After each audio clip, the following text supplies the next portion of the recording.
Chava Kama Daf Yud Zayin. Aujourd'hui, Bezrat Hashem, on parle de l'importance de Melavé Malka, le repas qu'on fait Motzei Shabbat, et surtout, est-ce que quelqu'un qui a été brûlé, il y a la mitzvah de l'enterrer comme une personne habituelle. Un cas qui récemment était à la Khalemassé, et on va essayer de voir, de développer ce sujet comme il ressort dans les poskim. Le rapport avec notre Sugya, c'est un Tosfot, dans le daf précédent, dans le daf Teddain Amoudbet, dans la gadot de la fin du Pérec. Tosfot ramène un midrash en ce qui concerne le Etzem Alouz. La Gemara dit que celui qui ne se prosterne pas à Modim, alors il se passe quelque chose après sa mort avec sa colonne vertébrale. Et Tosfot, il parle justement de cet os qui se trouve, d'après la majorité des poskim, dans la partie supérieure de la colonne vertébrale, le dernier os qui se trouve dans la nuque. Certains expliquent que c'est au contraire l'os qui se trouve tout en bas, à la queue de la personne, mais je pense que la majorité des gens quand même expliquent qu'on parle de l'os qui est en haut. En tout cas, Tosfot l'appelle Nisroy, et il ramène un midrash dans Bereshit Rabbah qui dit que la personne, après sa mort, malgré qu'il se décompose complètement, il y a cet os qui reste tout le temps.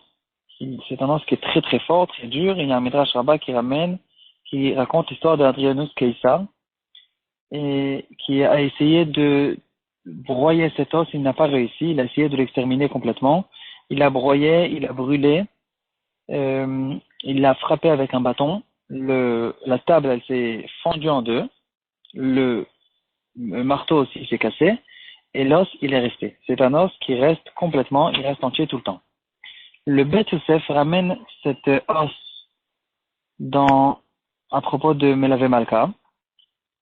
Si je ne me trompe pas, il y a assez longtemps, on en a déjà parlé, je ne me rappelle pas ce que j'avais dit à ce moment-là. En tout cas, le Bet Yosef, il ramène en Rachaim Manshin Tifkatan Aleph, il ramène au nom des Kadmonim, des anciens, que cet os, il reçoit sa vitalité, il mange que des aliments que la personne, il mange Melavé Malka, Motzei Shabbat, et c'est que de cette chose-là que l'os il vit, au fait.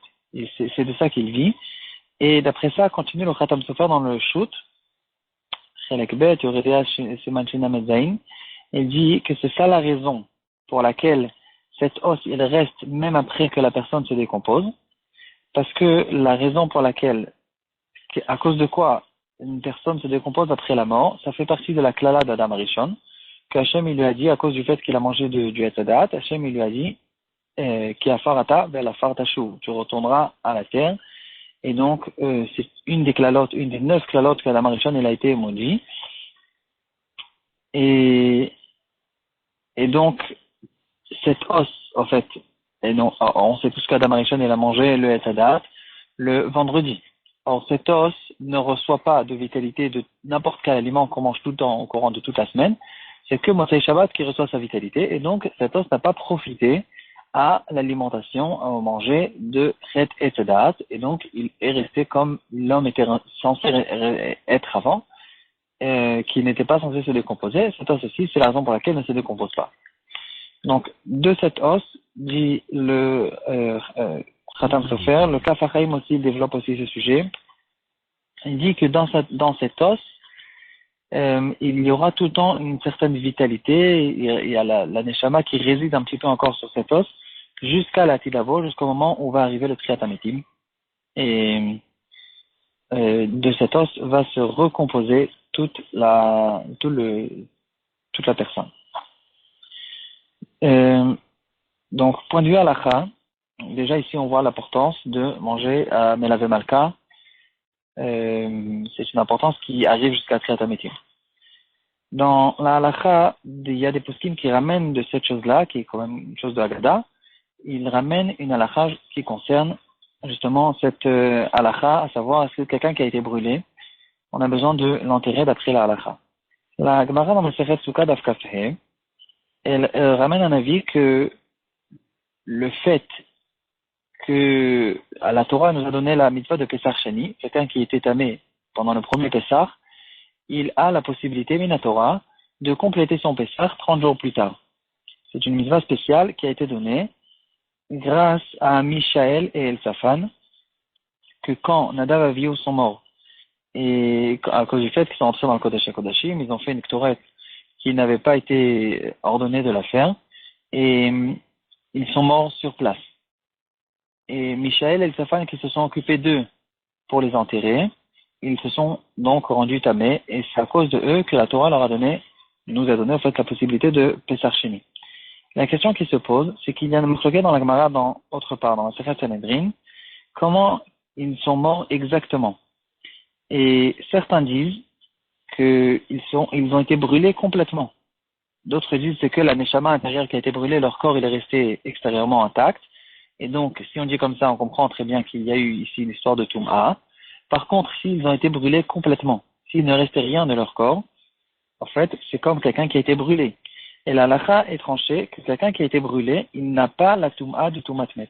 Donc, si quelqu'un il touche, ou il rentre dans une salle où se trouvent des Bnei Israël qui ont été brûlés, il n'y a pas de Toumatmet. Et donc, la question qui se pose, pourquoi Michel et Elsafan, on les considère comme des gens qui sont morts? La réponse qui a été donnée, c'est parce que, justement, à cause de cet os qui ne se brûle jamais, qui ne s'extermine jamais, et il reste tout le temps. Et donc, cet os, en fait, c'est à cause de ça qu'il a été brûlé.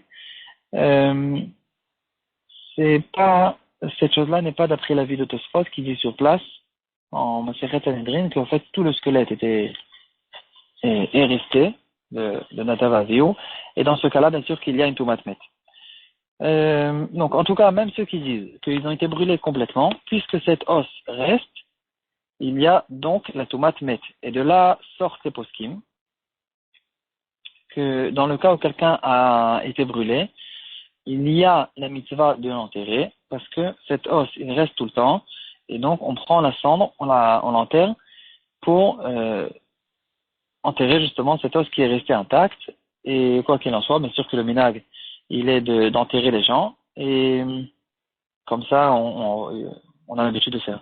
En tout cas, si je me rappelle bien, il y a ceux qui s'intéressent sur ce sujet, je pense qu'il y a une tchouva de Rav Moshe Feinstein en ce qui concerne le musée de Auschwitz. À Auschwitz, il y a des montagnes de cendres de Bnei Israël, de juifs qui ont été brûlés par les nazis, et c'est resté là-bas pour le musée. Et il y avait une question qui a été relevée dans les poskim auparavant, dans les années d'avant, et la question c'était est-ce qu'il faut essayer de tout faire, de demander au musée d'enterrer cette cendre parce que c'est une cendre qui, d'après la halakha, est censée être enterrée. Et là, si je me rappelle bien, la tchouva qui nous a été donnée par Moshe Feinstein, que il n'y a pas besoin de le faire, malgré que c'est sûr qu'il est resté là-bas des os.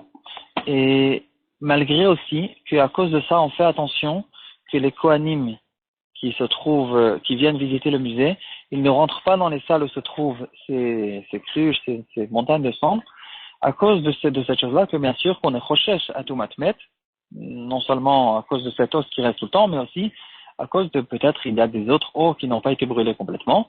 Quoi qu'il en soit, on doit être machmir d'être chochesh, mais les poskim m'ont dit que si les goïms ont décidé de ne pas enterrer cette cendre, on n'a pas besoin de retourner le monde maintenant pour essayer de force de leur dire qu'on est censé enterrer cette cendre, et alors qu'il y a la plupart des chances qu'ils ne vont pas nous écouter de toute façon. Voilà.